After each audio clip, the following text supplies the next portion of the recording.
Hello, this is Unik. For once, I'm on time and have set up everything before the contest starts.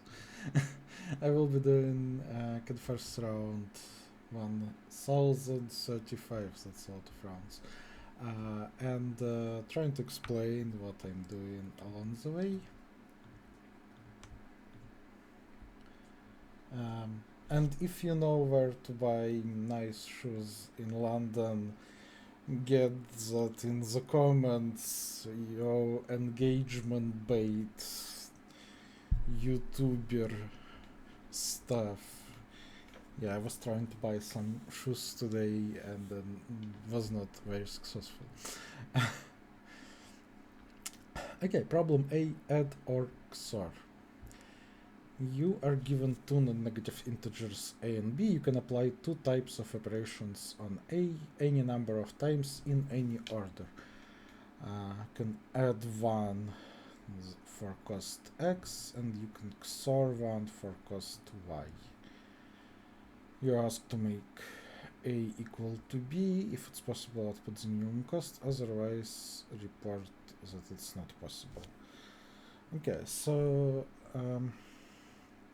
if a is even, then plus 1 and XOR 1 are the same. If a is odd, then they are not the same. And if we ignore the last bit, we can only increase everything but the last bit. So if b is smaller than a, if our goal is smaller than a, most of the time we won't be able to do anything about it. The only way it would be possible if b is smaller than a, but if we ignore the last bit, they are the same. And that is possible only if b is even and a is b plus 1, and then we just need to do XOR 1 once and that's it. Otherwise, we want if b is smaller than a, then it's just impossible. If b is greater than a, then we need to increase a technically. The simplest way to do that is just by doing plus 1, but it might happen that XOR 1 is cheaper than plus 1. So if y is smaller than x, maybe some operations it is better done with XOR instead of plus. We can do that only if a is even, then XOR and plus are the same. Otherwise, if a is odd at the moment, then XORing will decrease it, and that doesn't help us in any way. We can you can prove basically in any situation XOR 1 is either plus 1 or minus 1, and we only changing our number by 1 every time, so if we need to increase it, we just want to do plus 1 every time. It doesn't make sense to do minus 1 because we will have to do plus 1 back, and that's worse. We just did some operations to achieve nothing. So if b is equal to a minus 1 and b is even and therefore a is odd, then the answer is just y. Otherwise, if b is smaller than a, then it's impossible. And if b is greater than a, we will need to do plus 1s to reach from a to b. But when a is even, those plus 1s can be done with the second operation, so we need to choose the one that is cheaper. So for operations when a is odd, we have to pay x. For operations when a is even, we just pay minimum of x and y. The limitations are so small that you can just run it in linear time, just do plus 1s until we reach b, and calculate all the operations, but like it's not needed. We know that those will alternate, so like we know that like roughly half of operations will be with odd a and the other half with even a, and like with a couple of ifs, depending on parity of a and b, we can understand the exact number of operations of every type in constant time. So let's do that. So we're doing a, b, x, y. Okay. I didn't prepare everything. I did not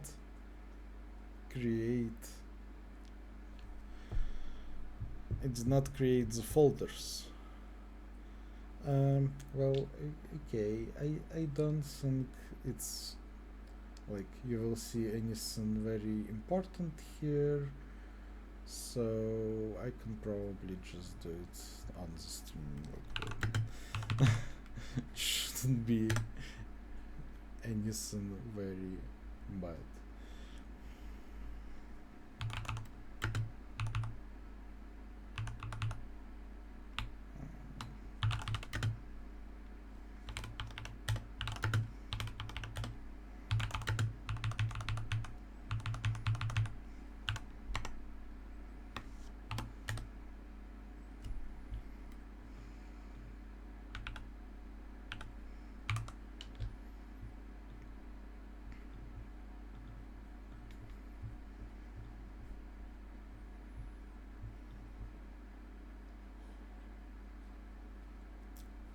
We'll have to check before posting that there is nothing criminal and or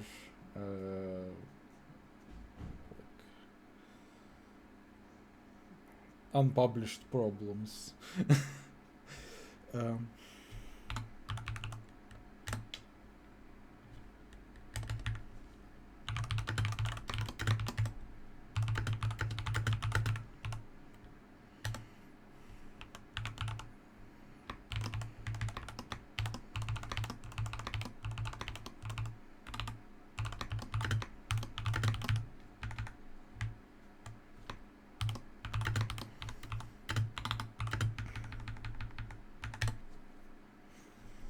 Okay, so if b is smaller than a,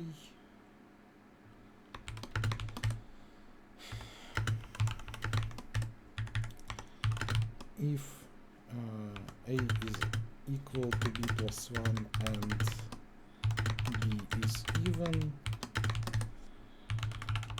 then we can do just one XOR.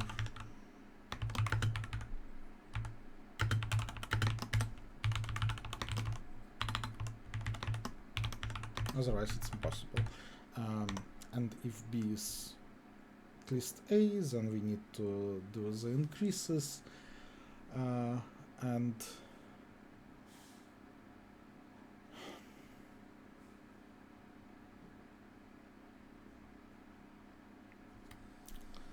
so let's say that c will be like b minus a divided by 2 rounded down, and then d will be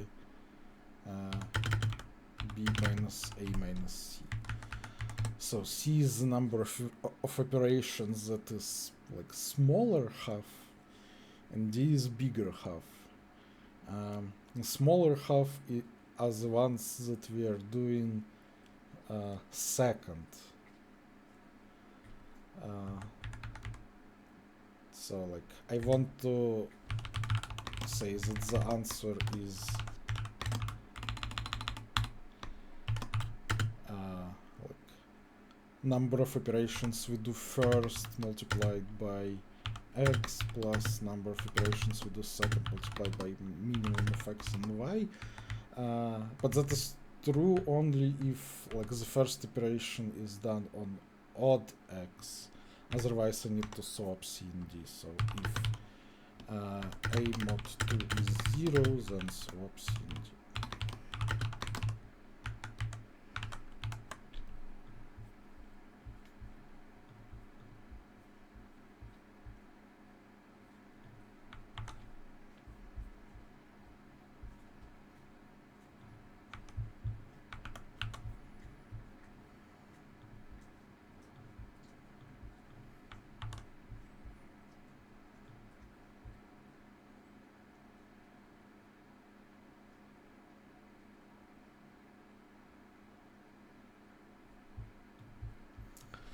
problem B, line segments. You're given 2 points P and Q on a Euclidean plane. Start at the starting point P and will perform n operations. In the ith operation, you must choose any point such that the Euclidean distance between your current point and your current position and the point is exactly ai, then move to that point. So basically we are given like length of the steps we need to do, and we do those steps in any direction we want. Determine whether it is possible to reach the terminal point after performing all operations. Just yes or no. Okay. So the order of operations is not important, because basically for every operation we choose a direction, then every like this distance, every operation becomes like move by a vector, and then we just add up all those vectors. So the order of operations doesn't matter. And we are basically asking like we need to build like a sequence of this exactly n operations to reach from P to Q. But that means that like if we look at the n segments we are drawing and n plus first segment between P and Q, like those will be like closed loop. So we asked if those given lengths and one more length of segment between P and Q, if they can form a closed loop. And it is kind of well known that it is impossible if the longest of the segments is strictly longer than the sum of all other segments. Like if that's true, then obviously we have like the longest segment, but then we cannot reach from one endpoint to the other using all the other segments because like they're too short together. But if that holds, then it is possible. Like you can kind of imagine, like it is actually always possible to build like a non-strictly convex polygon. Again, you can imagine like taking the longest segment, like putting it on the plane, then all the others in total are bigger or equal. Well, if equal, then it will be on the same line, but if bigger, you can imagine that like we can kind of shrink them by the same value, or it doesn't really matter. Like we just need to not increase any of them such that the total length is the same as the longest segment. Then we can like put them like on the line with, because the length is now the same. Then we like replace every segment by like a piece of string with the length that we actually want, and then we can like try to like move it away from our fixed segment, and like we will be able to do it such that all the pieces of string are like, what's the word, tight, whatever, and like that will be a convex polygon. So yeah, we just need to check if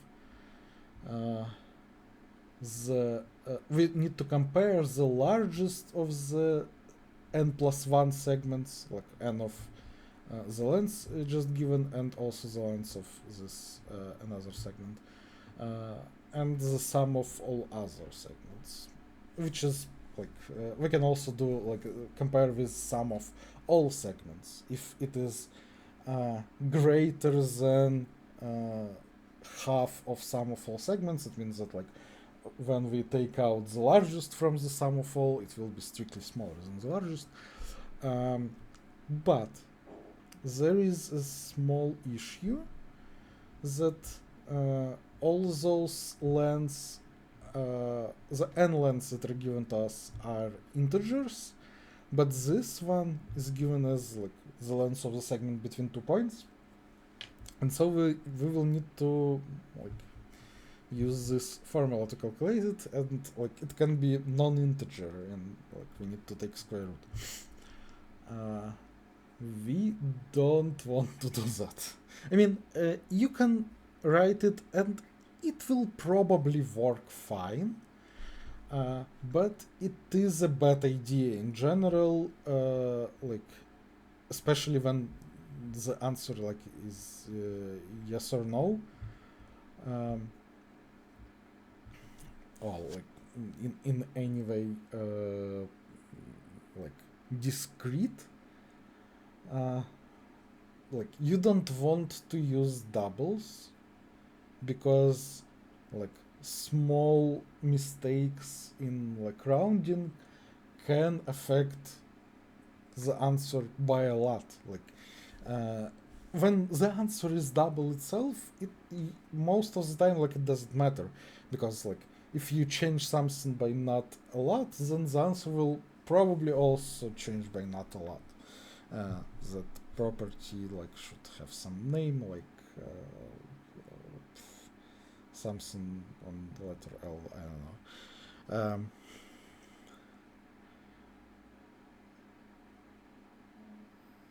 I want to say Lipschitz, but I'm not sure. But here, like it's clearly not true. Like there should be a clear point going from yes to no. Like if you increase the segment, like at some point it will become bigger than the sum of all numbers that are given here, and the answer should become no.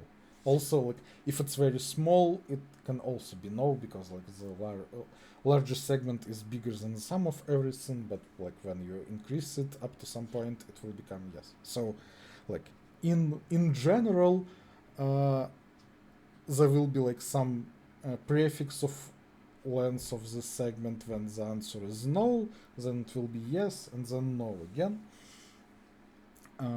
And like those points are well defined. And they should be integers, which probably means that you can kind of get away with it, probably.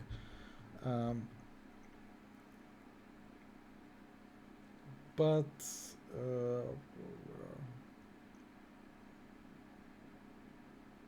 yeah, I want to do it in integers. Like,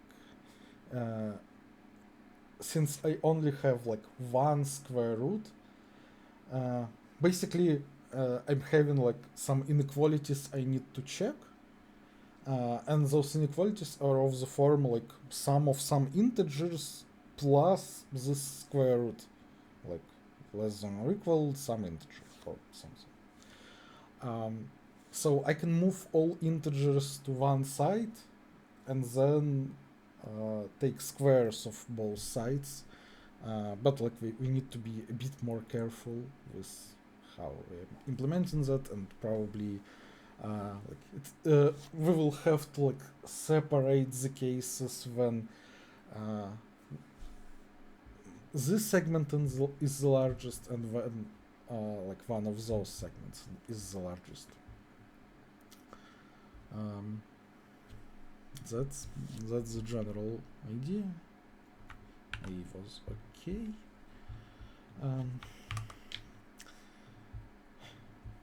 I don't like when I spend so much time on like easy problems, because that would mean that I might not have enough time to talk about harder problems.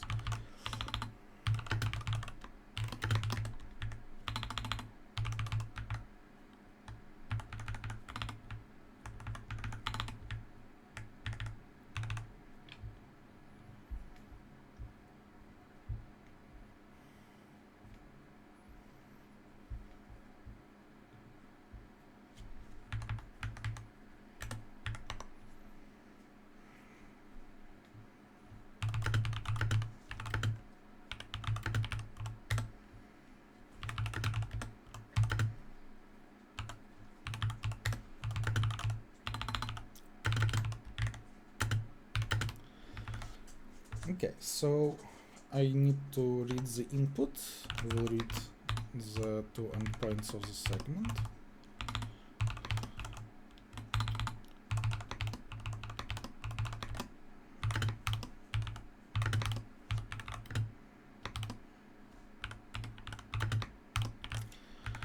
From the endpoints, I only need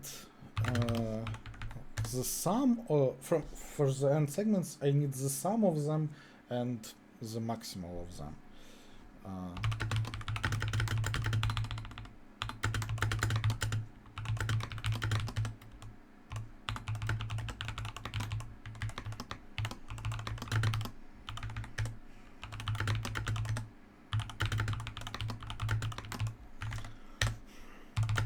Okay, now let's calculate the square of length of the segment that is given to us, which will be like square of px minus qx plus square of py minus qi.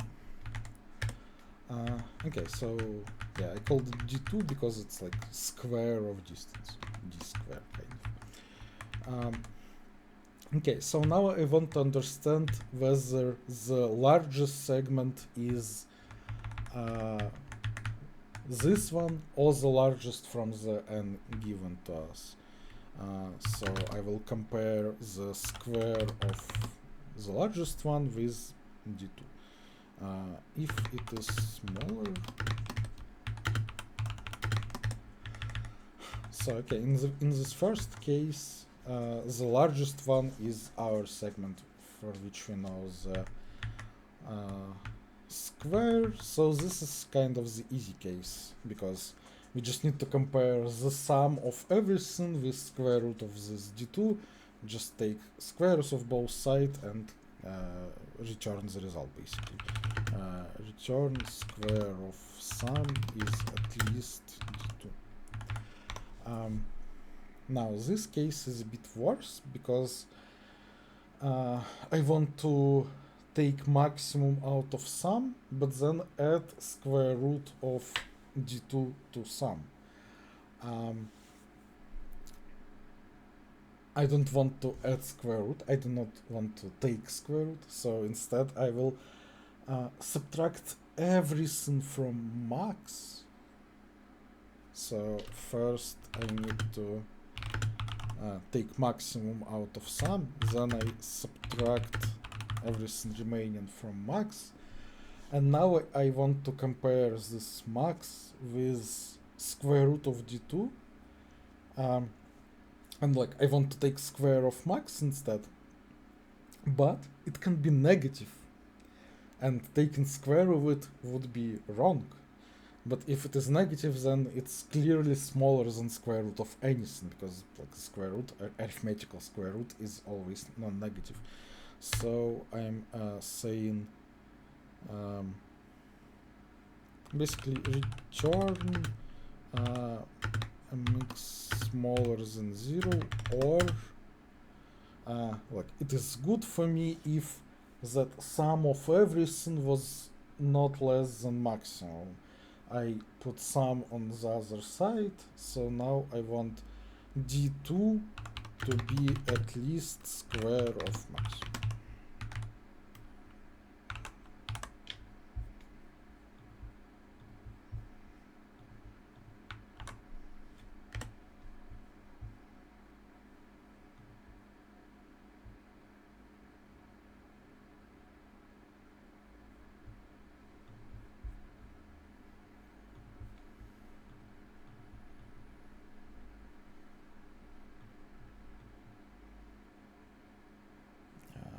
I should read n first.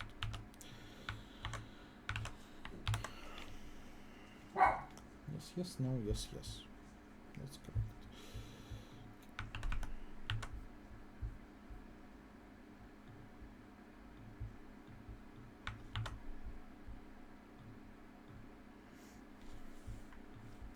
Problem C, a good problem. I will decide that. You are given 4 positive integers n, l, r, k. You need to find the lexigraphically smallest array A of length n consisting of integers such that all the elements are between L and R, and of all elements is equal to XOR of all elements. If there no such array exists, output -1, otherwise, since the entire array might be too large to output AK only. Lexigraphically smallest, and the property is it doesn't depend on the order of elements, so our array will be sorted. Okay.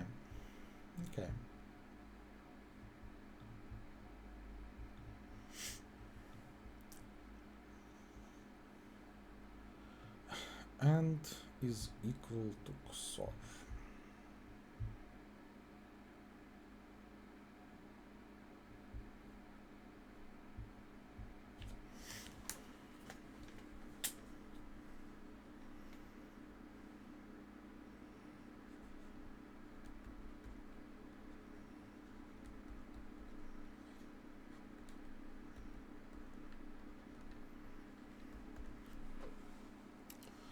What does that mean?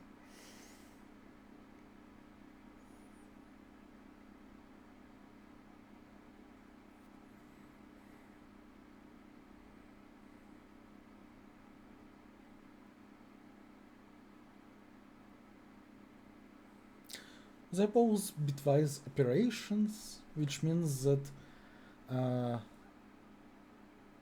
I can look at this equality. Like this equality should hold for every bit of my numbers, right? So I can imagine that those values are zeros or ones, and just it should hold for every bit.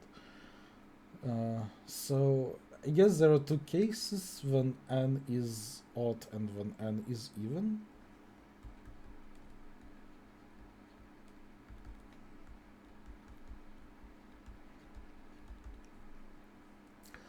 If n is even, then if all like the end can be 1 only if all of them are ones. So the left hand side either like 1 when everything is 1, or it's just 0. So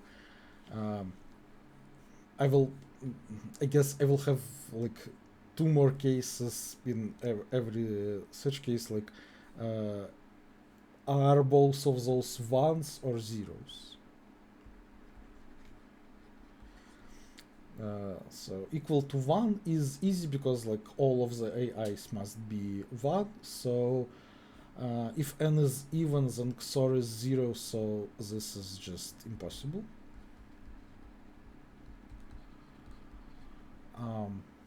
And here it means that not all AIs are 1, but also for XOR to be 0, it means that even number of them must be 1. So even number of AI are ones, but not all n. If n is odd, then like if both of those things are equal to 1, again it means that all the AIs are 1, but in this case XOR is 1, so just all AI are 1.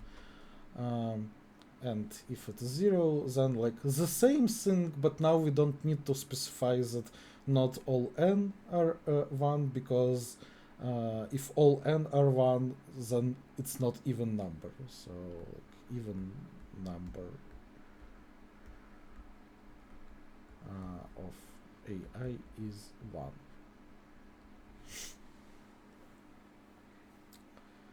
Okay.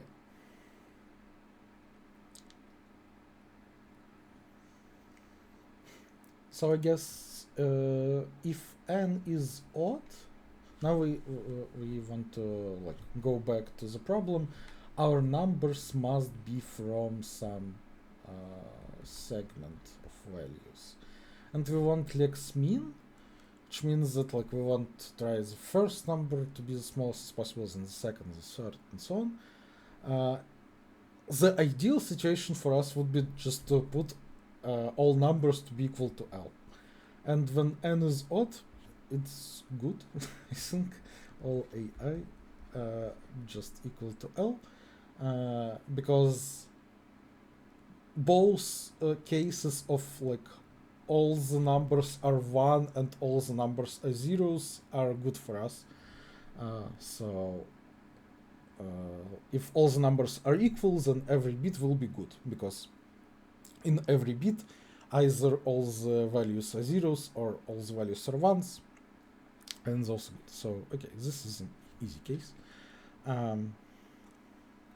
If n is even, that doesn't work clearly, unless like L is 0. If L is 0, then obviously just put everything 0, it's good.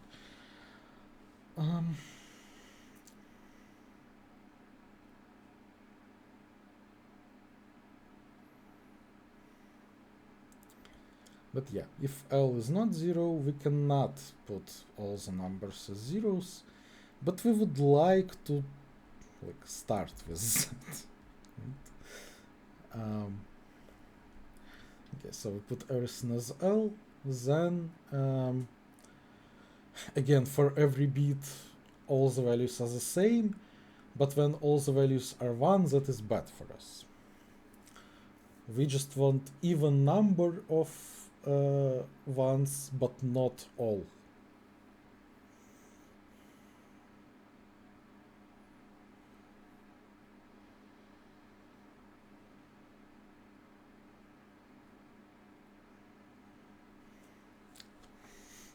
So it seems like the best, lexicographically speaking, we could try to achieve is keep all the elements except the last two to be the same, to be just L, but those two then basically we need to make sure that both AND of all numbers and XOR of all numbers are 0, because in every bit they should be 0, right? So those two numbers, like XOR of those is 0, so XOR of these two should also be 0, so they're also equal to each other. Let's say they're like X, but then AND of all those numbers is just AND of L and X. And we want that to be 0, so like X should be the smallest number that is greater than L and has 0 AND with it. Also, if n is equal to 2, it's just impossible, I would say. If n is 2, like the problem is like we would not have like this first part, so okay, if n is equal to 2, if L is 0, then we can just do all zeros. Can L be 0? Oh, L is at least 1, okay. Thanks for that. Well, it's not a big issue, but like it's just another corner case, which is kind of doesn't do anything interesting. So if n is 2, then yeah, as I said, the n should be 0 and the XOR should be 0. But if n is 2 and XOR is 0, it means that those two numbers are equal. But then their AND is equal to those numbers, and they're at least 1, so that's not possible. So n equal to 2 is just impossible.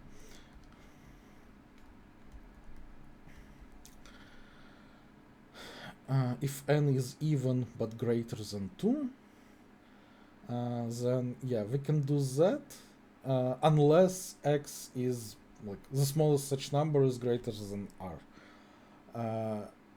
in this case, I would say that it's just impossible because all numbers from L to R will have the same highest set bit. And so their end will have that bit, and their XOR will not have that bit, so it's bad. So yeah, okay.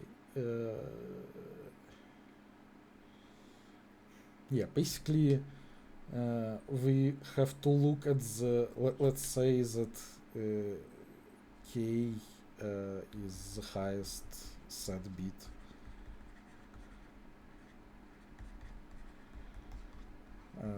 Of number L, then we want like x to be 2 to the power of k plus 1, so that it doesn't have any common bits with L, and it will clearly be the smallest number with such property, because like all the numbers between L and 2 to the power of k plus 1 will have the same highest bit, so they will have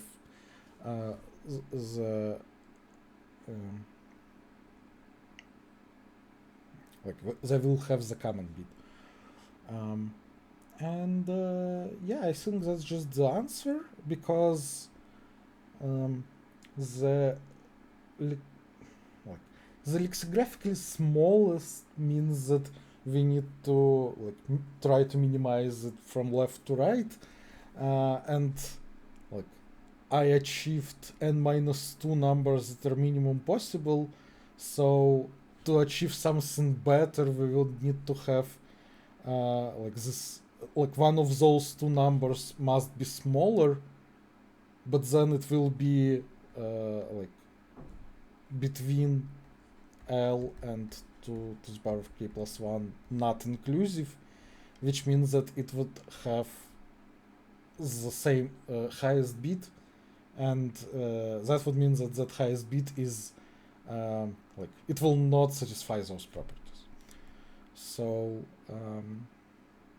yeah, that's it. So n equal to is impossible, n odd just everything is L, n is even but not 2. We find the highest one bit of L, then like our array will be the number L n-2 times, then 2 to the power of k plus 1 and 2 to the power of k plus 1, unless it is greater than R, in which case that would be impossible.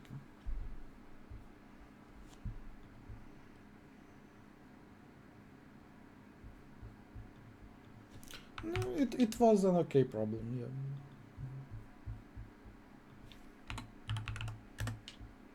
I wouldn't say good, but it was alright.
Problem D, token removing.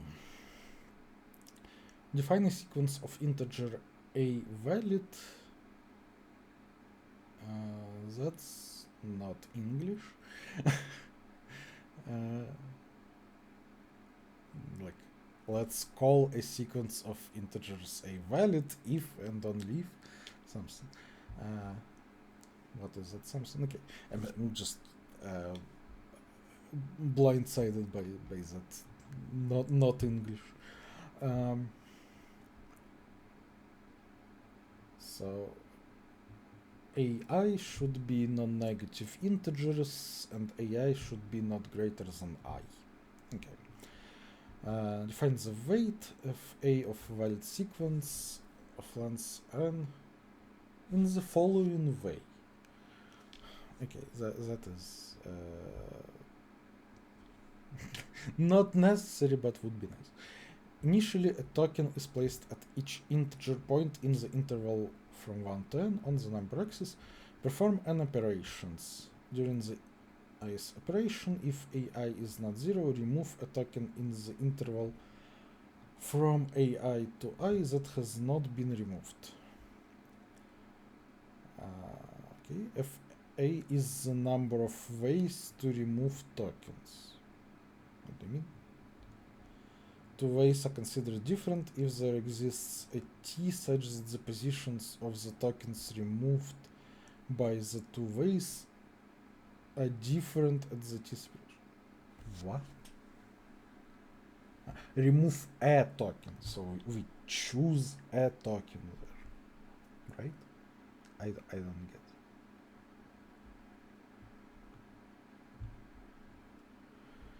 For example, 0 to 1 is 2 because we can remove tokens on 2, 1 or 2, 3 in sequence.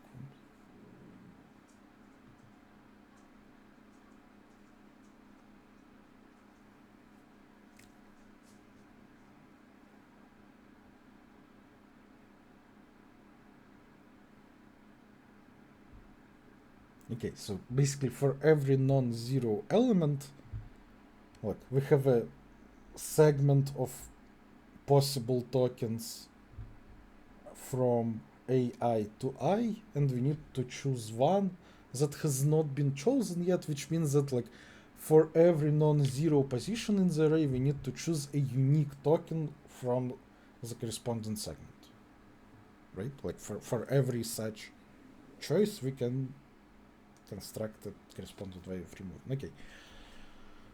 JT gives you two integers n m and asks you to find the sum of weights over all n plus 1 factorial valid sequences of length m. Since the answer may be too large, print it modulo m. That seems not that hard.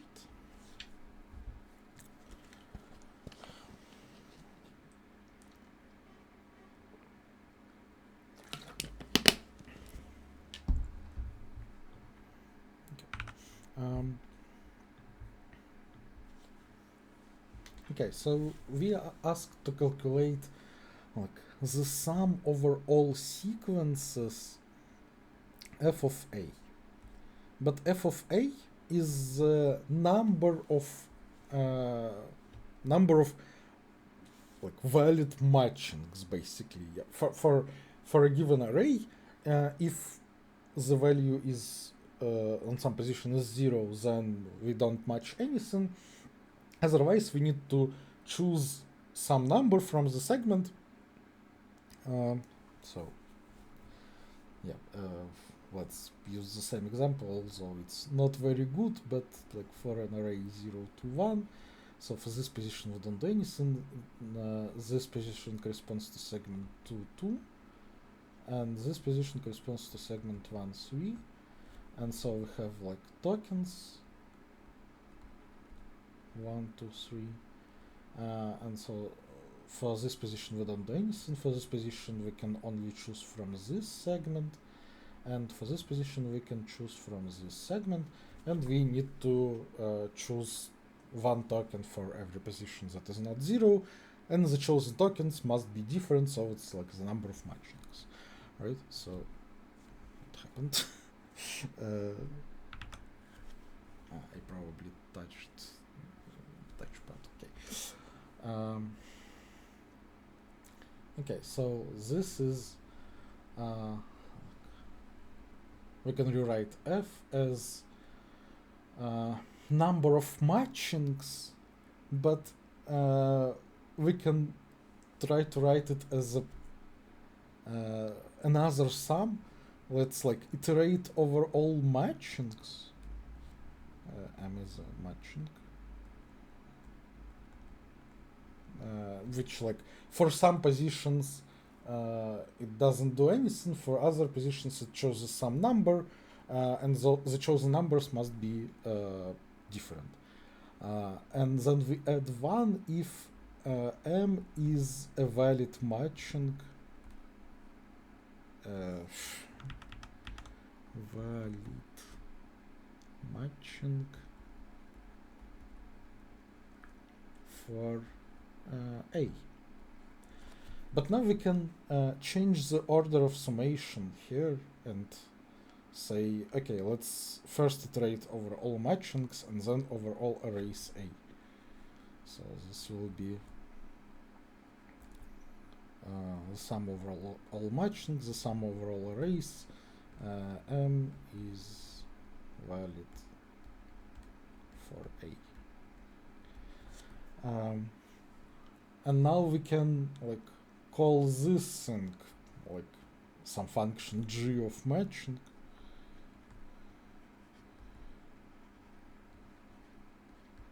G of matching, where g is like the number of arrays such that this matching is valid for them. So like instead of this is like very common technique when we want to count the sum of like some number of something over like all objects of some type. Like you say, okay, that number is like let's iterate over all possible options of what that something can be, and like add one if it can be achieved for that object, then switch the order of summation, and now you're like iterating over all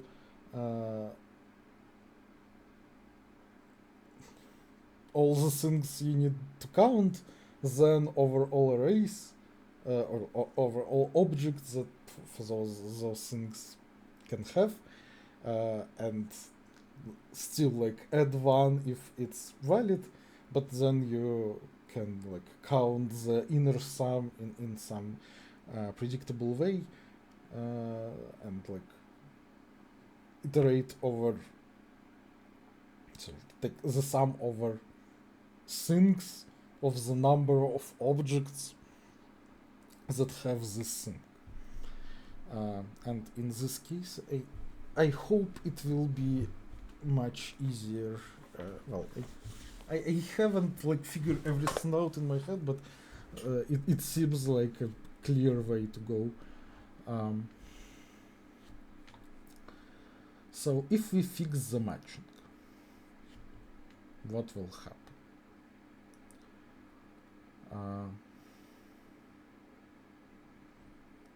So how does the matchings look even?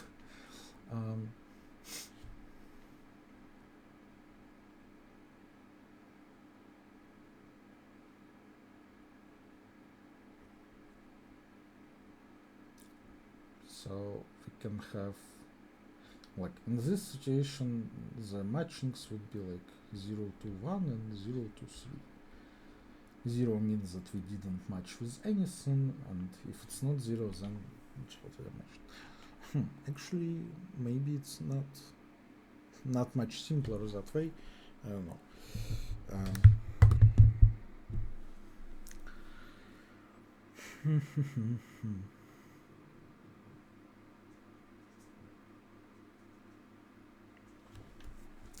So like, well, I still want to try. It seems like a good direction to go. if I want some matching to be valid, then for the values that are not matched, I have to have 0 in the corresponding array. And those values, well, clearly it must be smaller than I, well, not greater than I, right? Like, this is my matching array, and like what I,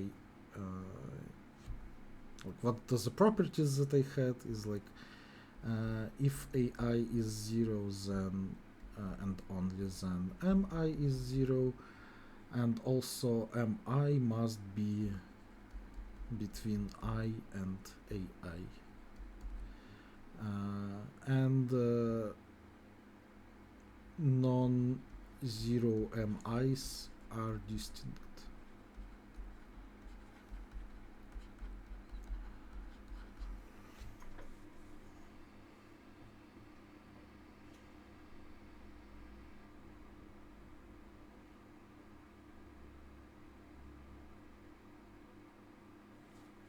Okay, so for fixed mi,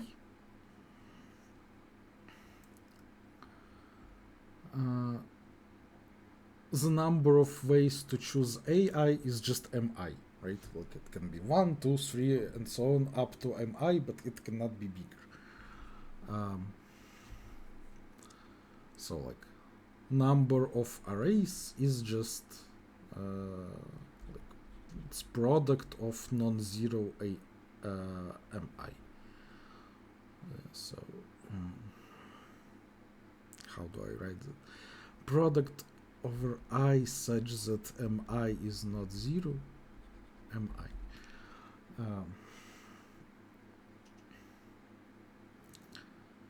Okay, but also mi's must be not greater than I and distinct, which is important. But I think I should be able to calculate the number of ways and like multiply by this with some dp if I'm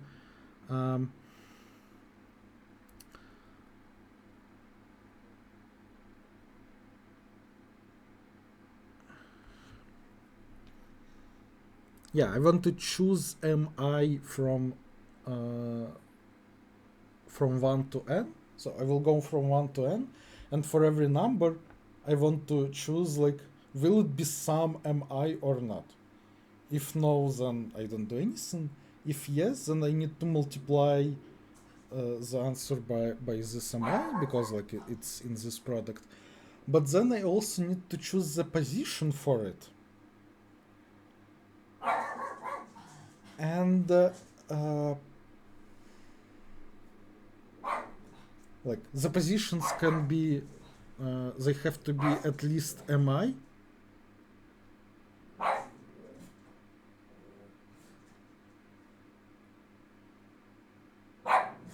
Okay, I will have to check what my dog is barking about.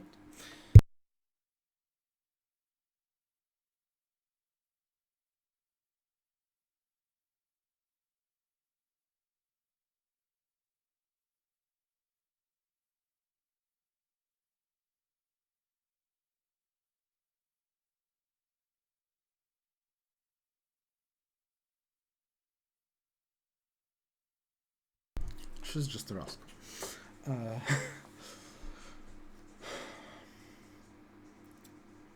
What was I saying? I'm choosing, I'm going from 1 to n, choosing which numbers will be some mi. For that mi, I need to choose the position. The position must be at least mi. But also, like, some of the positions I might have already chosen.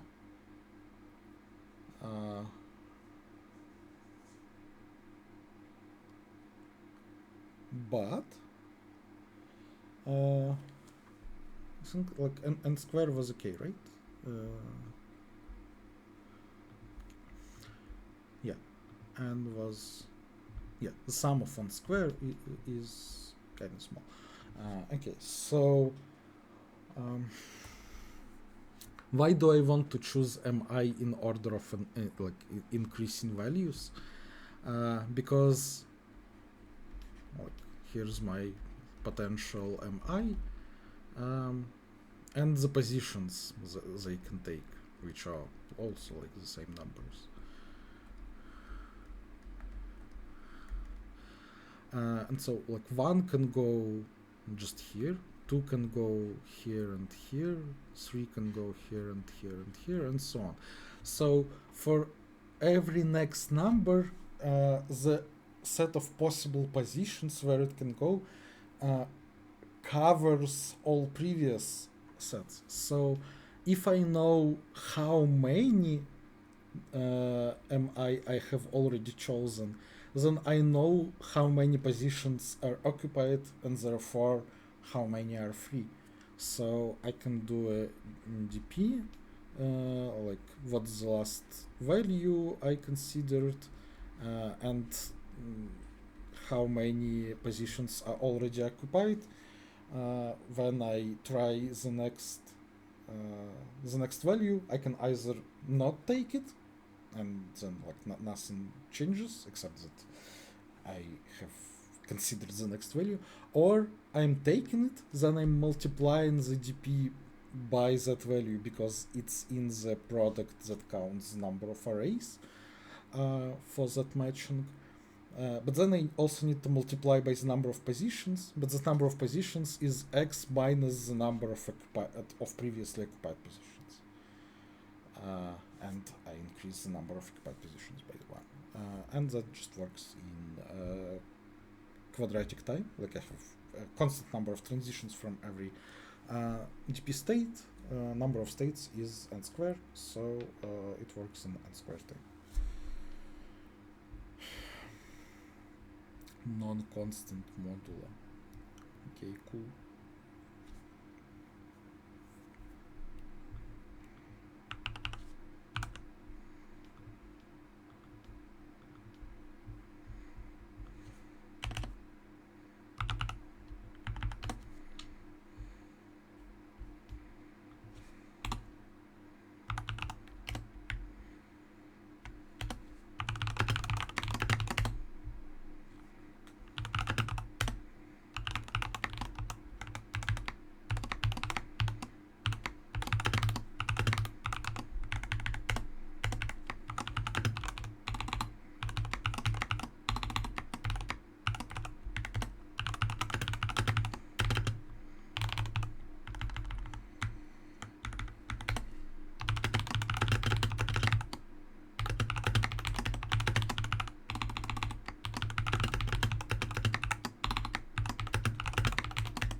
So I start with no values processed and no positions occupied.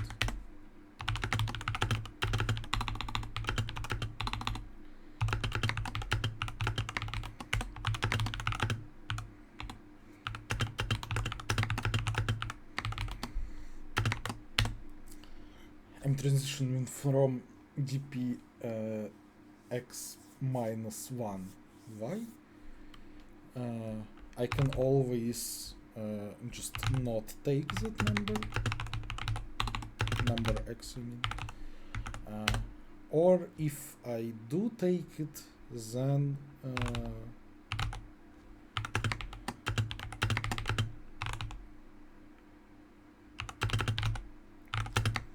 need to multiply by x, and I need to multiply by the number of free positions, which is x minus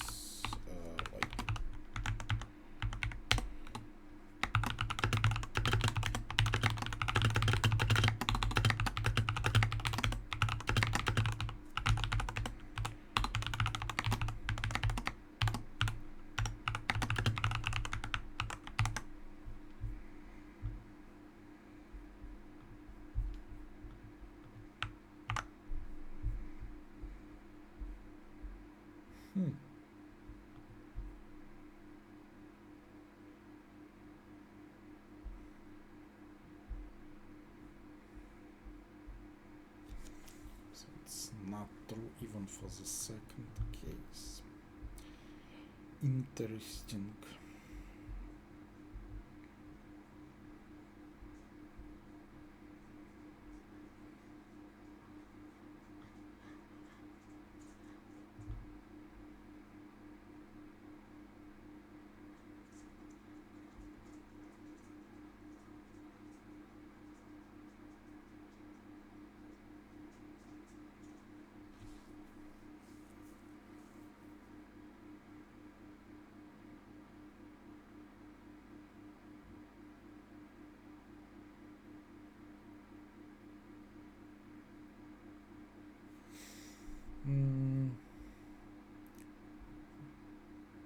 Something is wrong here. Like the positions go in the opposite directions, right?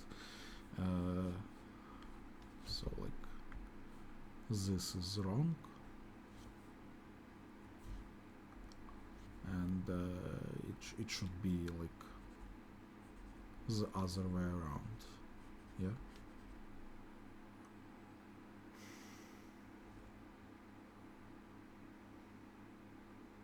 Yeah, so I need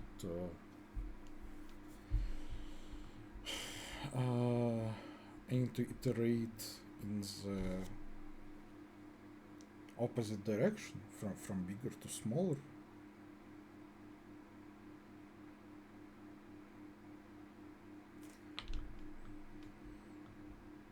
Yeah, I think so.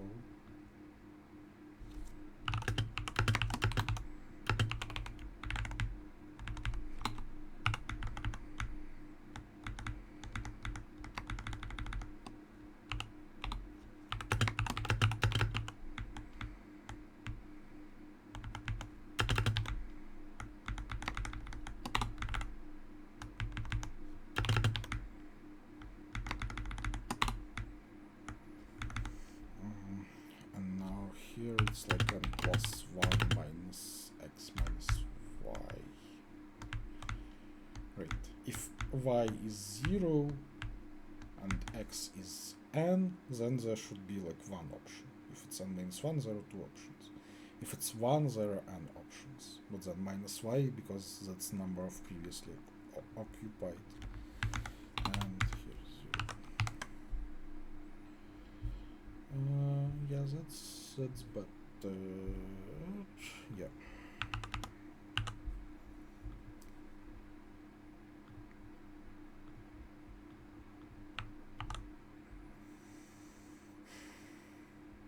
I mean, it should be just integers. Oh no, I'm doing multiplications. I should have used 64-bit. Well, we'll see if it's fast enough. It might be pretty slow without 64-bit on code forces. Yeah. With non-constant modular, it's pretty bad. Actually, like a good way to optimize it would be to like to write it in a bad way by saying like, because those two numbers are like up to n, so their product is up to n square, which is not very big. So I could have like multiplied all of them in like long and then take modulo once, but because I'm using this thing, it will like cast to mint and then multiply them and take modulo again and then multiply again and take modulo again. So I guess I'm doing like 4 modulo operations instead of 1, which is very bad. It's like just 4 times slower than it should be. Okay, it's good enough on pretests, and I'm assuming that pretests are equal to systests, so it's fine.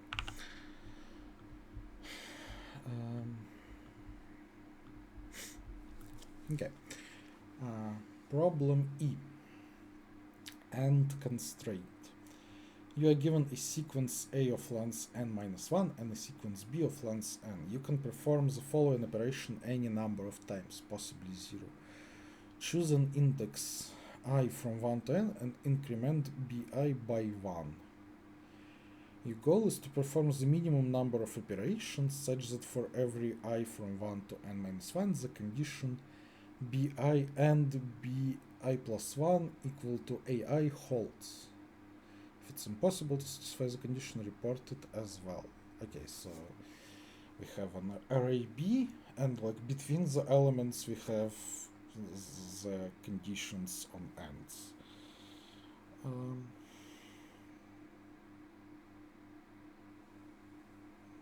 And we can only increase the values, and we want to do the minimum number of increases such that for every 2 consecutive elements their end is what it should be.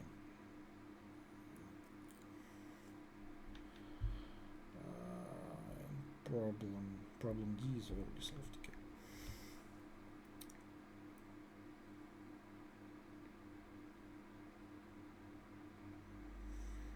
N is up to 100,000. AI and BI smaller than 2 to the power of 29. Why 29? Why not 30?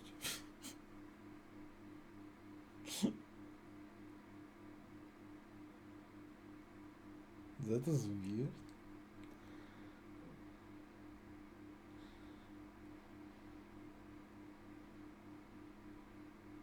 Probably because we like might want to go to 30th bit and 29th bit and 30th, like 2 after those, and like we want to keep it at in integer. That's weird.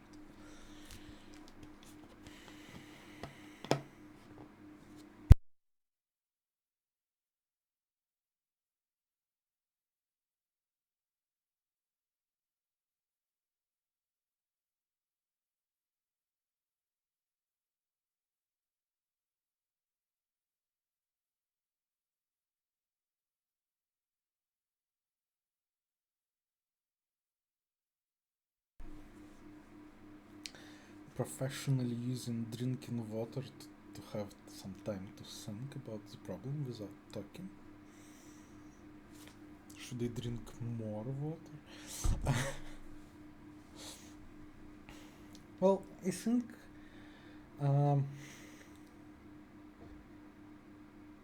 like we need to understand some kind of like lower bounds on BI, like since for every element except like 2 borders, it participates in 2 constraints, and those constraints are like end with a neighbor is some given value AI. That means that AI must be a sub mask of given position and like AI minus 1 also, right? So at least we need to take like all of those numbers, and at least those bits we must have.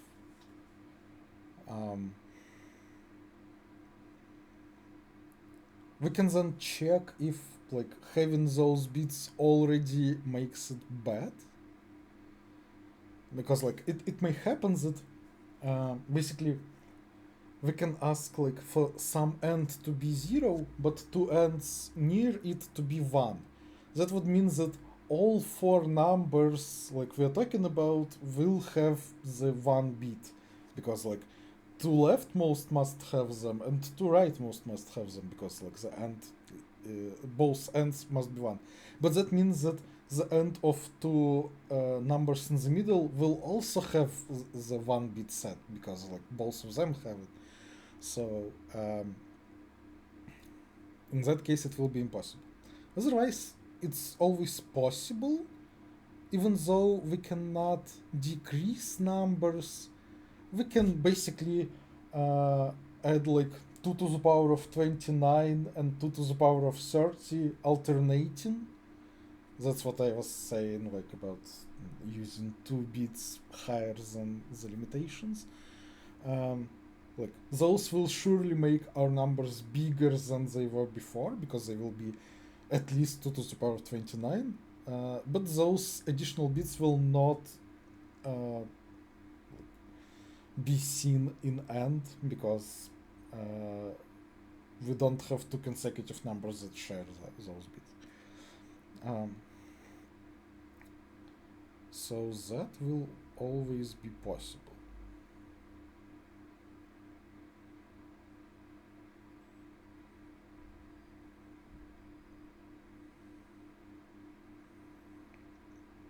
Like I kind of want to do GP from left to right, like storing the last number basically, but that's too much. Maybe maybe I can have like some smaller number of options for the last number.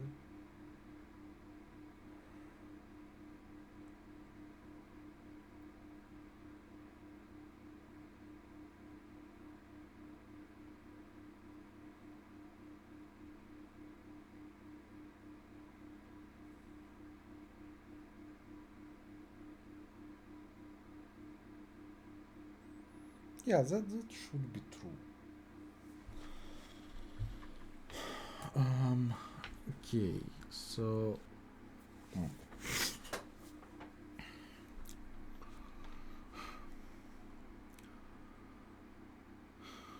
so I have my initial values.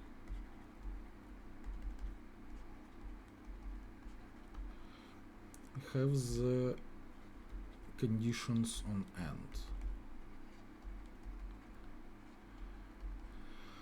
Now, like for every position, I can look at the OR of two constraints, and like those are the bits my numbers must have. So CI is like AI minus 1 or AI, where A0 and AN are zeros. Like those are non-existent constraints. I just like ignore them. Just set them to 0 here to make sure that like, they don't change those things. If this array is bad because like some ends are already wrong, I cannot do anything about it. Just say that it's impossible and that's it. But otherwise, like I know that the number on position I must have CI as like submask. Other than that, I want as little as like the number of 1 bits should be as small as possible. Like we could clearly do like dp ix, like I have arrived at some position I, the number I put there is x, which is like at least bi, and all the constraints before that are satisfied. And then I iterate over the number I want to put next, and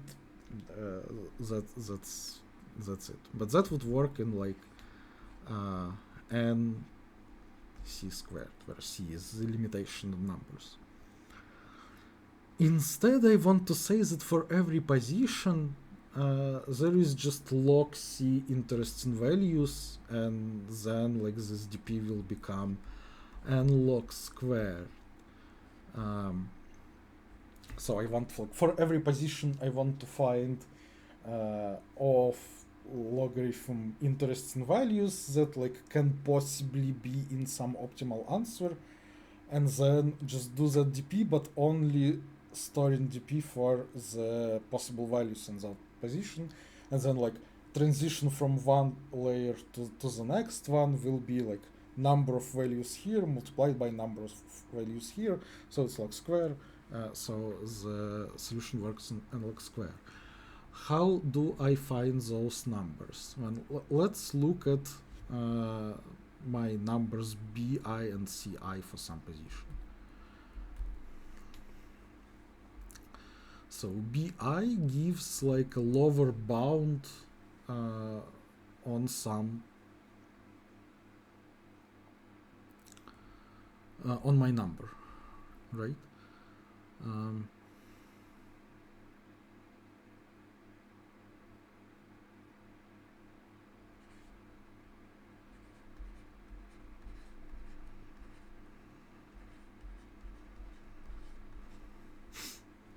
Ci gives like what bits I must have in my number.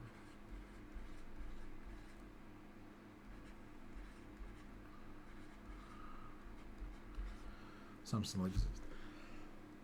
Then how do the numbers that are like at least bi, how do they look like? Well, for some prefix they will be the same,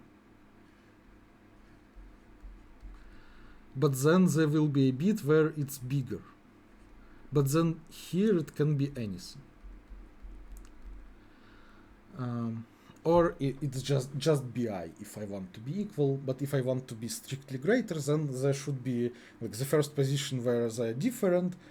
In that position, I need to change 0 of bi to 1 in me, but then after that I can have anything else. So let's say that I fix this position where like this change happens. Then I know that this prefix must be like this. That there is no other way possible. What do I want to put in suffix? Well, I need to have those bits to be ones, so I put them to be ones. But everything else I don't need and I don't want, because that would like A, increase the cost, B, make it harder for me to make the end with the next value to be like exactly what I want it to be. I know that the bits that I like the ones in the end I will surely get, because I'm making sure that on every position ci is submask. Like I have all the one bits that I do have. I want to make sure that I don't have any other unnecessary one bits. And the way to do it is to like make sure that I don't take any bits that I don't need to. So if I fix this position, I say, okay, like this this part is the same, then this 0 becomes 1, and then this thingy I just take or with ci.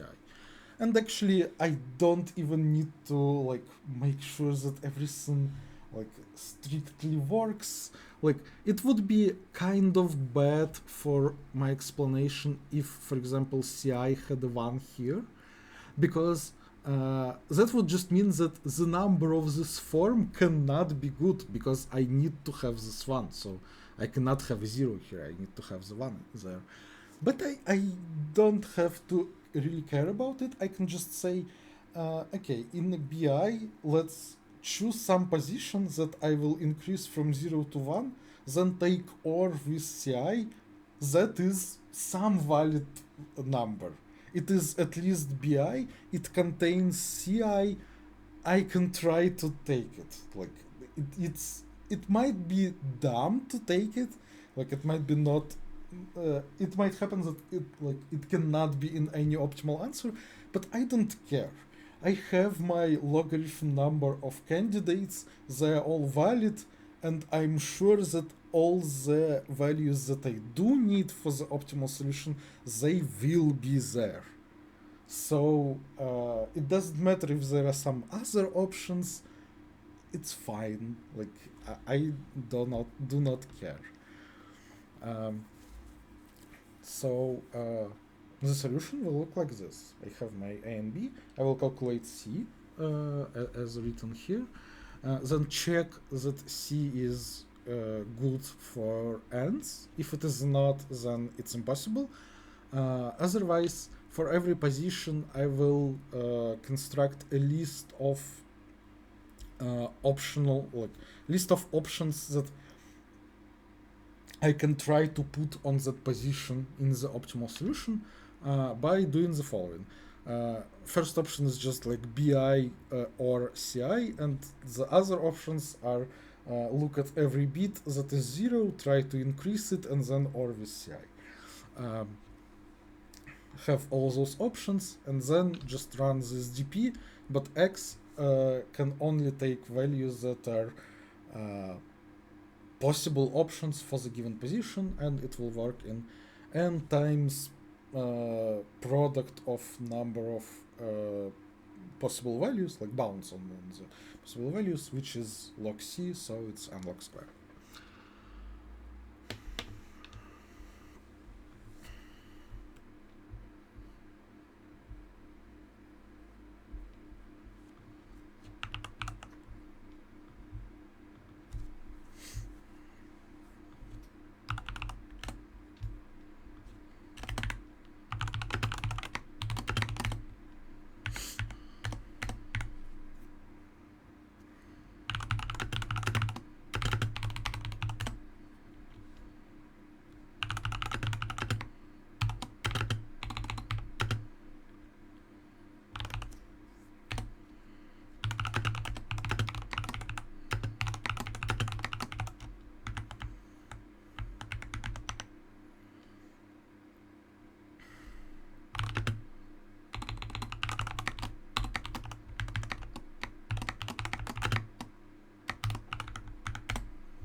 Actually, yeah, it's simpler this way.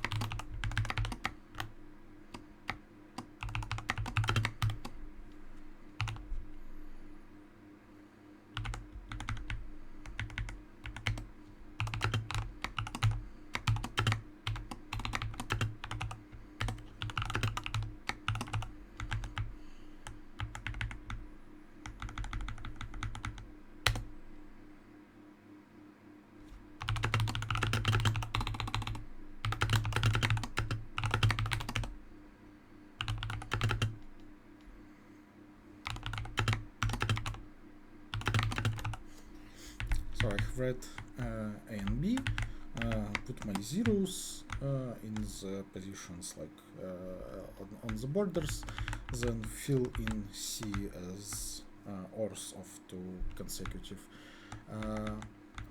constraints. Now I want to check if C is good according to the constraints.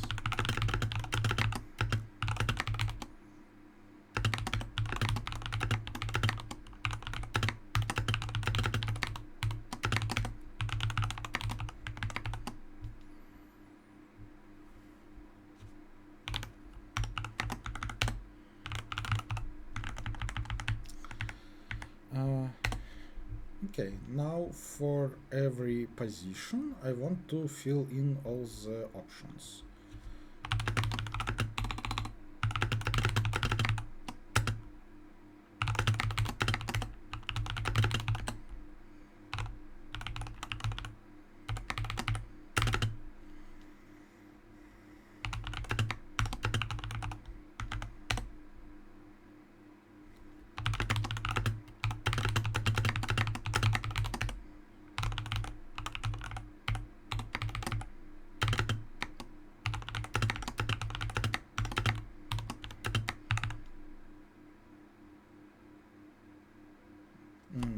No, that's not how you not how you should do it.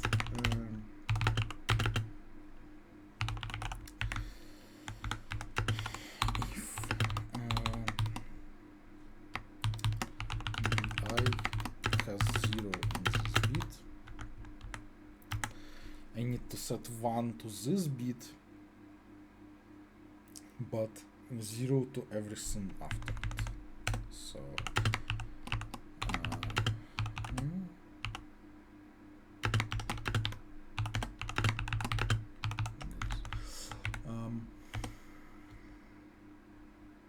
and then take OR with CI.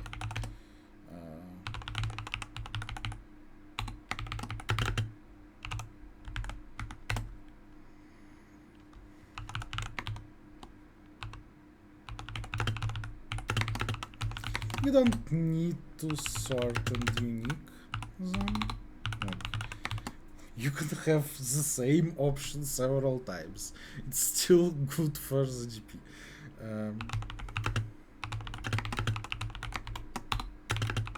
Also, sorting takes some time, but like the sizes of those things are log, so sorting is log times log, and like the total time for all sortings will be n log, which is much smaller than n log square we have for the main solution, so shouldn't matter, and it will probably like reduce the number of options for the most cases.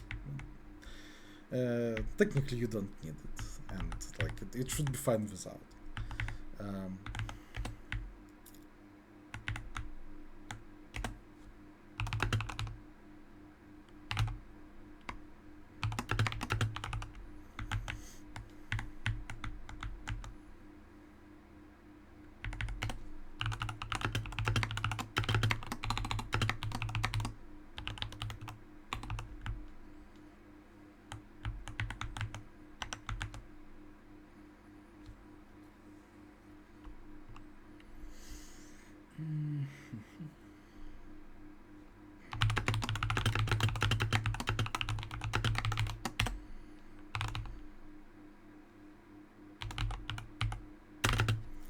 So to initialize the DP, I will say that on the first position I can take any number I want, but I need to pay the difference between that number and BI.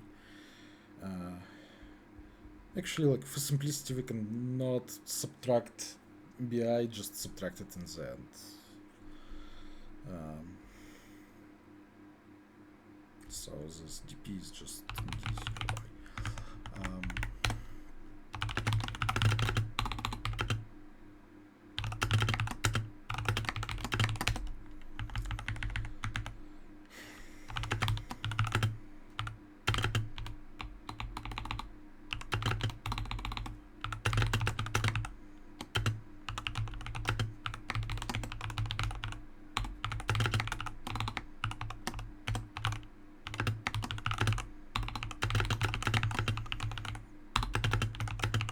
So I'm iterating over all the possible previous numbers and all the possible numbers to put on this position. Then check that their end is actually what I want. So di minus 1x and diy, like the end is equal to AI. If that is true, then I can update dp1y with minimum b0x plus y.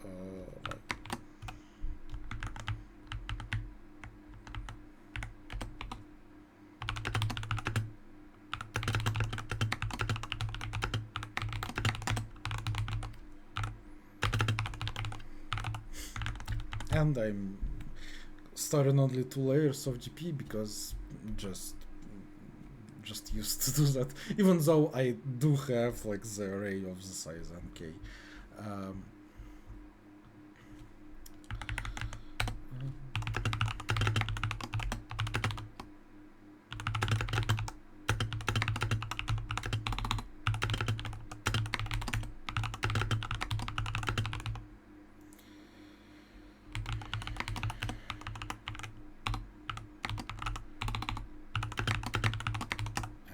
Sure, I should have found a solution, and then just subtracting all the BIs to find like what is the total increase, not the total sum.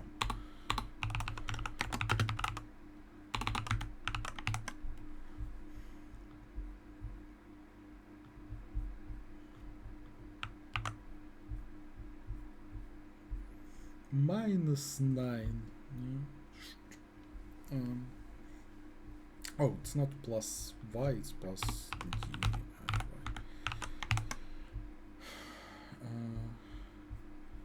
That's better.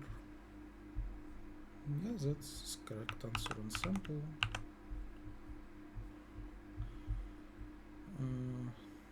And is actually up to 100,000, and the memory limit is somewhat tight for some reason. Okay, let's put one here.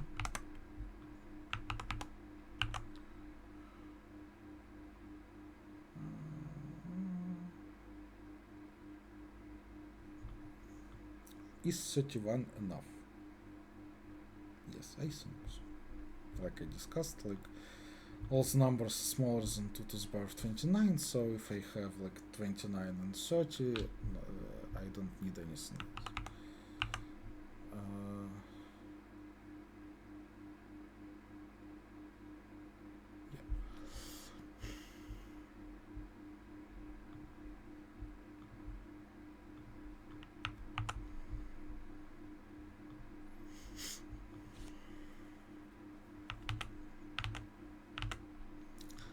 Okay, and the last problem, problem F.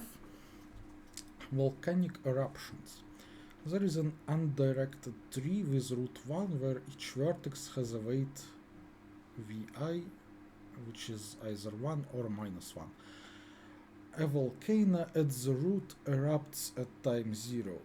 At time t, lava floods all vertices whose distance from the root is at most t, where the distance is the number of edges in the shortest path between the two vertices. So at time 0 it's in the root, then all the vertices and distance at most 1, then most 2, and so on. Okay.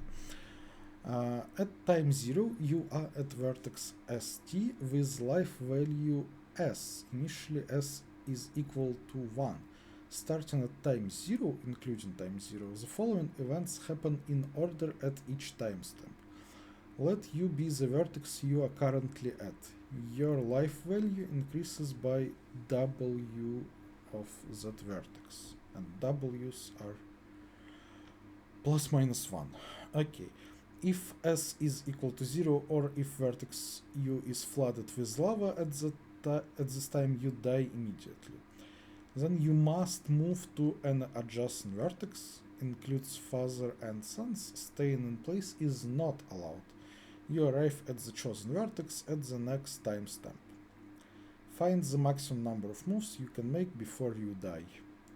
What a dark problem.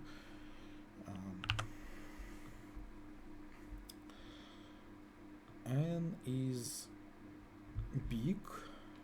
We cannot start on root because we would die immediately.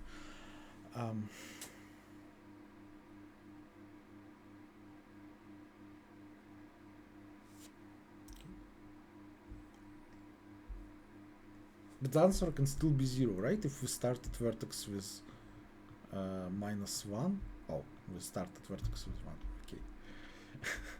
Sure. But staying in place is not allowed.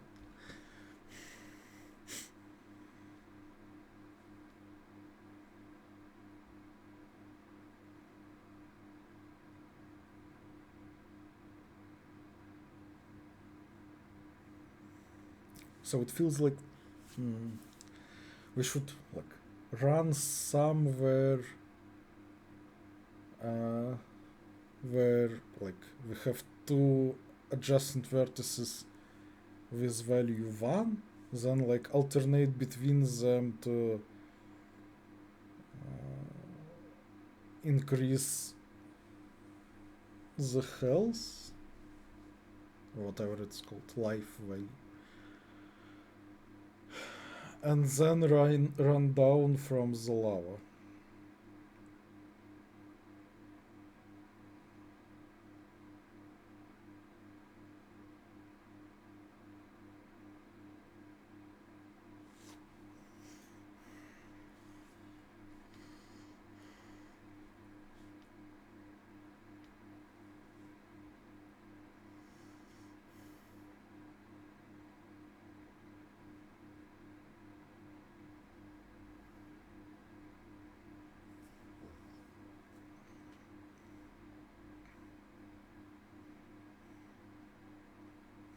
what if all w's are ones? It means that like we don't care about life value, we just want to evade lava as long as possible. Then like it's clear that we can go up to some point. Like if our initial height is h, then we can like reach the point with height h divided by 2, like probably strictly greater than that. If the height is 2, then we cannot go to 1 because like we will be flooded in the next second. But if it's 3, then we can go to 2, then lava will come to 1, and then we can go lower. Okay. Yeah, so we can go up to some point, but then we just want to go down to the deepest vertex we can reach.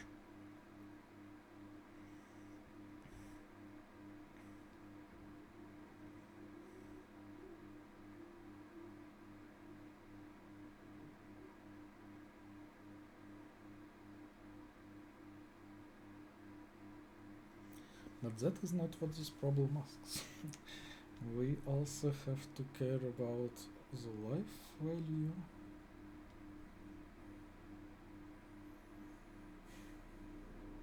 We also kind of like need to do some balanced bracket sequence stuff, like because we cannot make our balance go lower than 0.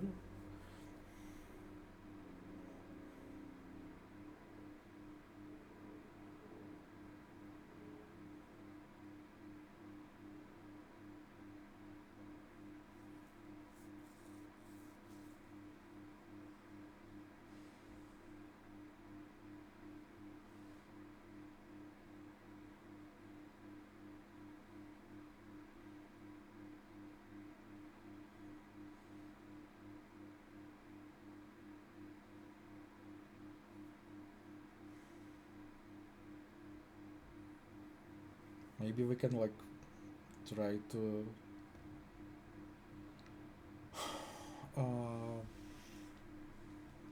decide from what we want to die.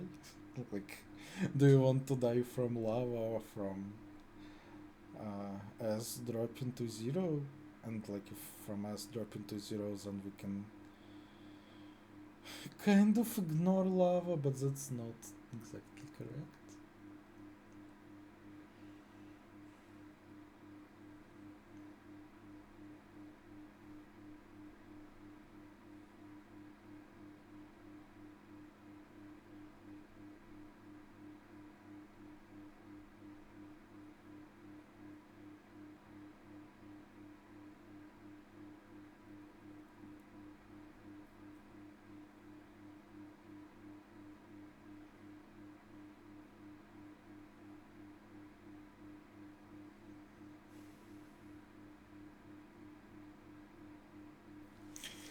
Yeah, it's interesting that we start with life value of 1,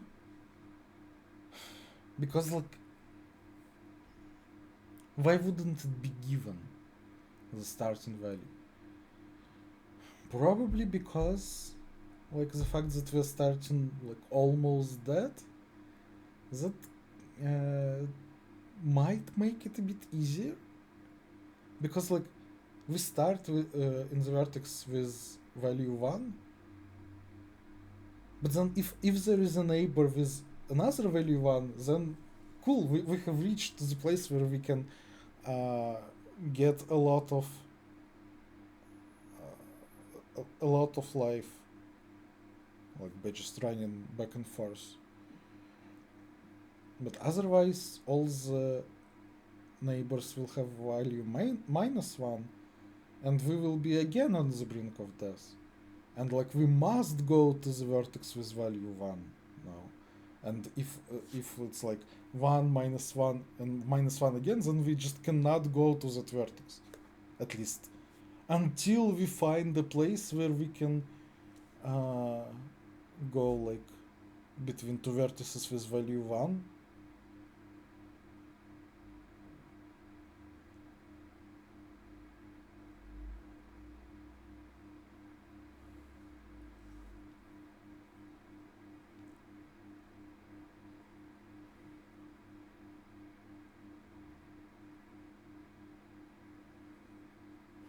So yeah, we can try to like we have a starting vertex, there is value 1. Then we go to like value -1. Then we go to value 1. And if it's -1, then we cannot go there.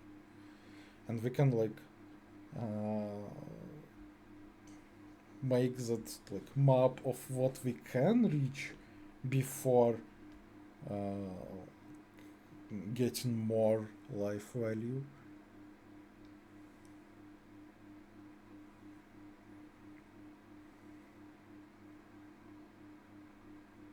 And so we will have all the options.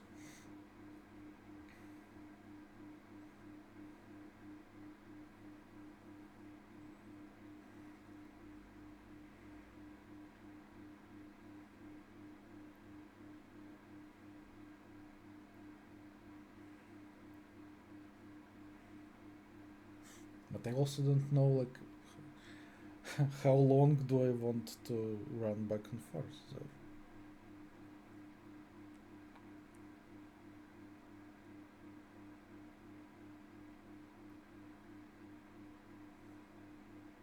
But also like if I do run back and forth somewhere, I will not do it later. So when I stop, I will just like, go to some place to die there.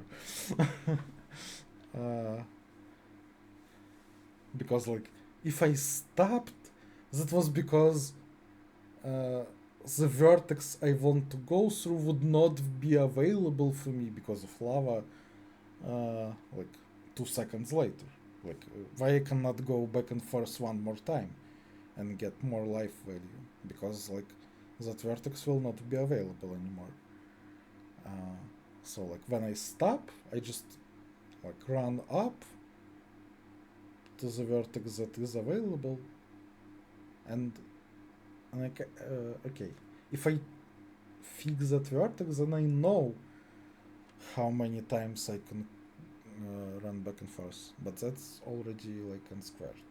If I need to try all the options for where I'm running back and forth and to what vertex I want to run further.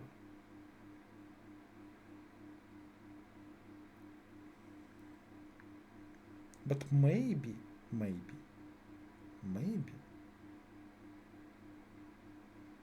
like I can for every vertex that I want to run somewhere, run back and forth, then go higher, and then from there I will just go down. I know when I will arrive there. It's like the last moment of correct parity before lava arrives there. And at that moment, I just want to have the largest value of s. So maybe I can, like, on the first step, like, for every vertex, try to find that largest value of s I can get, like, when I arrive there with just intention of running down and dying. And then for every vertex with already known that value, determine the answer.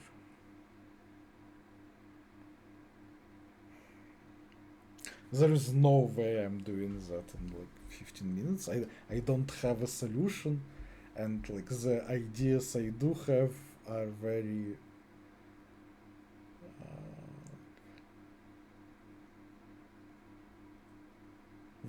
hard to implement. Only 4 people. Okay. Only 48 solved E? That's interesting.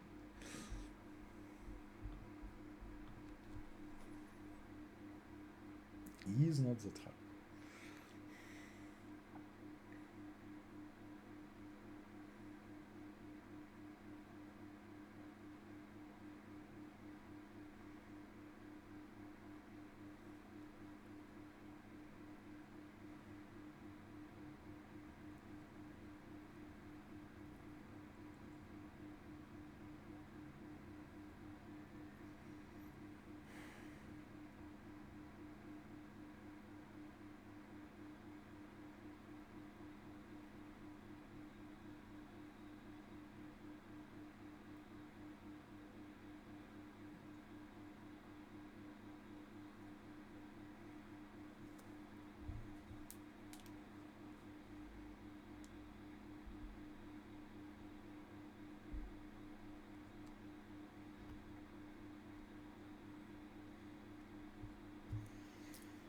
So I can mark everything I can reach before finding the edge that I can run back and forth on.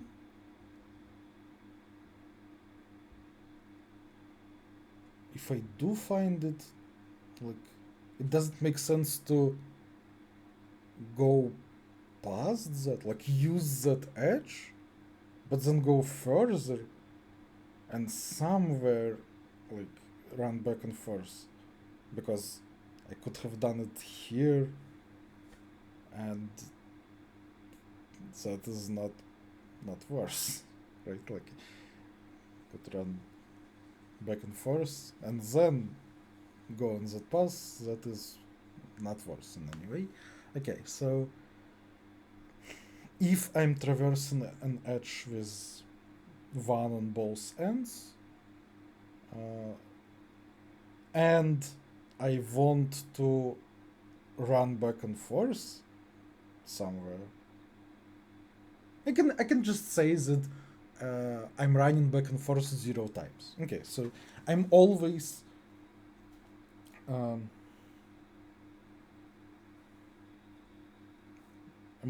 like running up to some edge. Okay, maybe I don't have an edge with 1 1.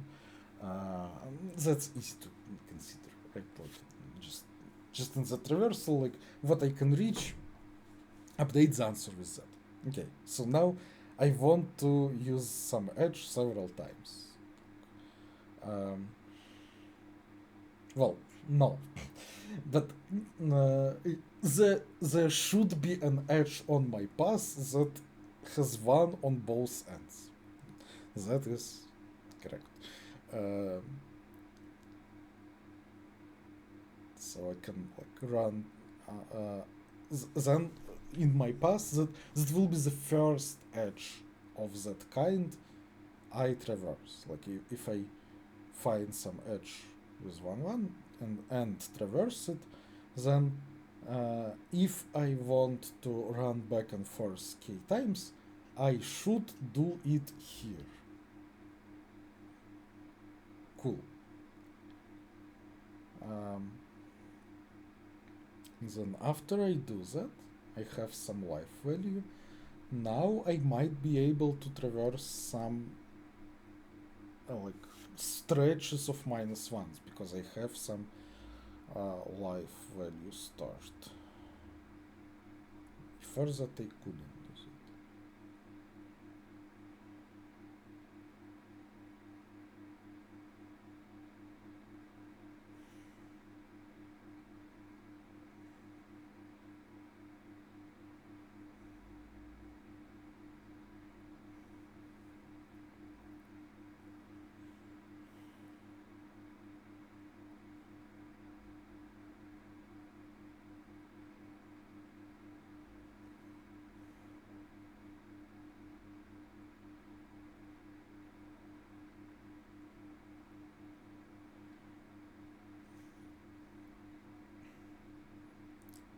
Then okay, I do that, and then I run up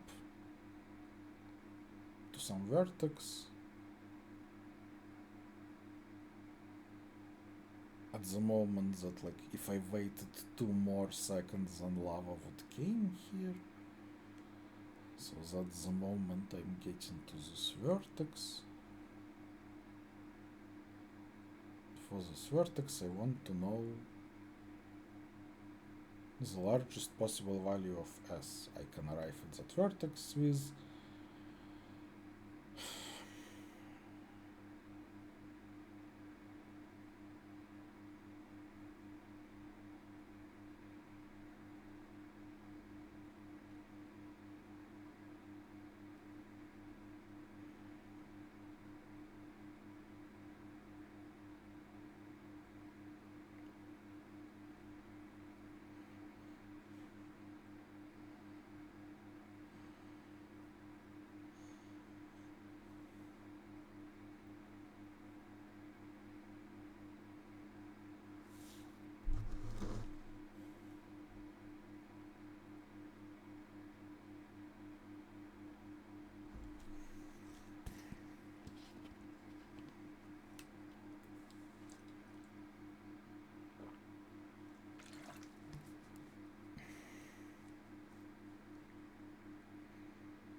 Should second division contest contain problems that I genuinely cannot solve in like I mean I'm thinking about this problem for well at least 15 minutes, right? Like I need some time to read it.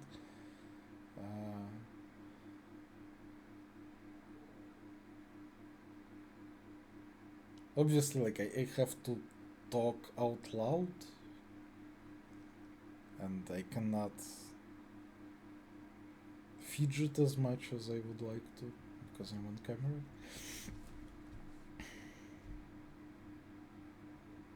But still. And okay, like 15 minutes maybe not that much. And if it's like D in first division. Okay. But I'm not sure that I will be able to solve it like with 15 more minutes.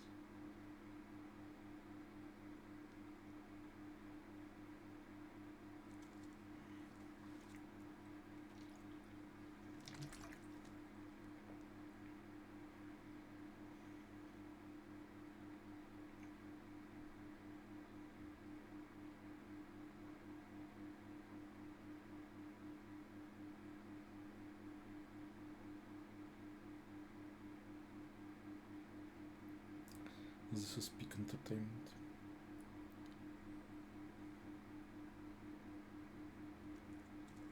A man drinks water and stares at the screen, not being able to solve a problem.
It's almost like I'm getting paid by Highland Spring to promote their water.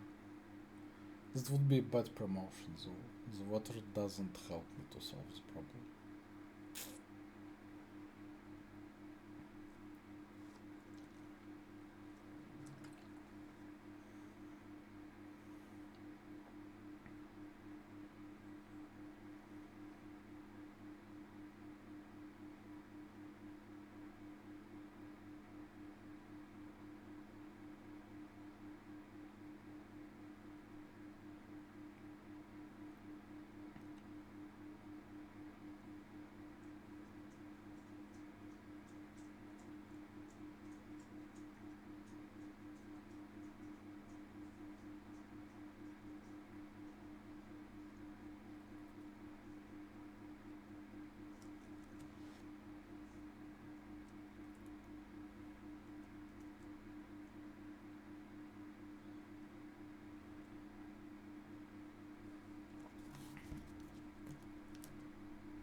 Okay, I think like the first part is kind of doable. Like for example, for every edge with like one on ends, I can binary search. Like if I want to go to the vertex that is not very high up, then I have a lot of time to go back and forth and like get greater value of s. I need to um, leave and like start going up later, and I also need to traverse less. So like if I can get to some point, I can also get to all the lower points. So for example, I can try to like binary search what is the highest point I can reach from that edge. Um, there I will have some value of as I arrive there with. If I want to arrive at a point like one less than that, I can do like one more time of like back and forth, uh, and like it looks like, so I know the value of s there, and then on some vertical path I need to do like max equal with some function which is I mean it depends on the height and on the, like, I don't know, prefix sum from the root of the values, but I think I can do that. Like I can do max equal on a pass. Uh, like everything that depends on the vertex is kind of constant-ish. So like to choose the best edge for that vertex, I think I can do that.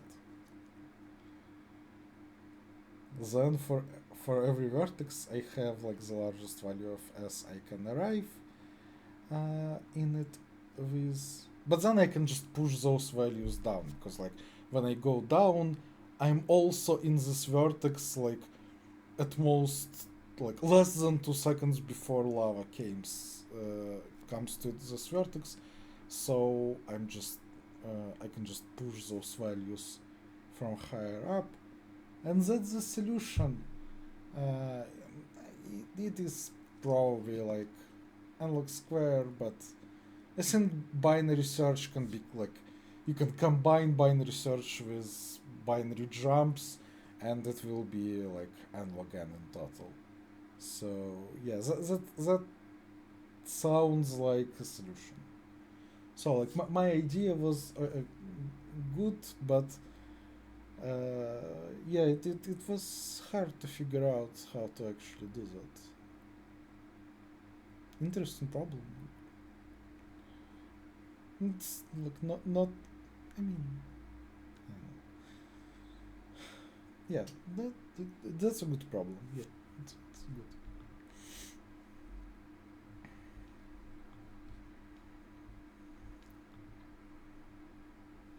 Only 3 people solved everything. That's cool.